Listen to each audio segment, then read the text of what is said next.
MR constructions వాళ్ళు గుంటూరుకు 3 వైపులా 3 మంచి అపార్ట్మెంట్స్ నిర్మిస్తున్నారు. లాంలో రాధాకృష్ణ, గుజ్జనగూడలో యువి అర్బనైట్, తెనాలి రోడ్ లో కేవీ రెసిడెన్సీ. ఎంఆర్ కన్స్ట్రక్షన్స్ మీ ఇంటిని అందంగా నిర్మిస్తాం.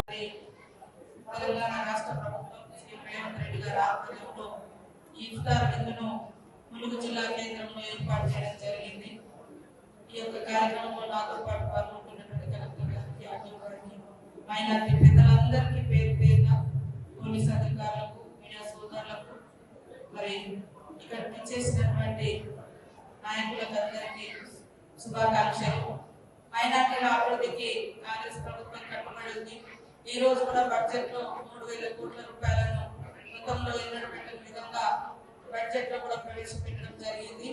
అదే విధంగా మైనారిటీ యువత విద్యార్థులు చదువుకోవడం కోసం 500 మందికి విదేశీ విద్యను కూడా మరి అందించడం కోసం మొన్ననే మరి స్కాలర్షిప్, ఓవర్సీస్ స్కాలర్షిప్ అనే 20 లక్షల పథకాన్ని కూడా 500 మంది మైనారిటీ విద్యార్థులకు అత్యధికంగా ఇవ్వడం జరిగింది.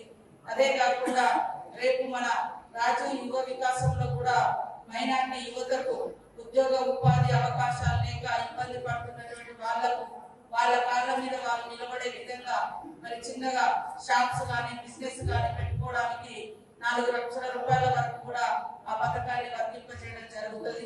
అదే విధంగా పేద మైనారిటీ సోదరులకు, పేదలకు ఖచ్చితంగా ఇందిరమ్మ ఇల్లు కూడా వర్తింపజేయడం జరుగుతుందని తెలియజేస్తా ఉన్నాం.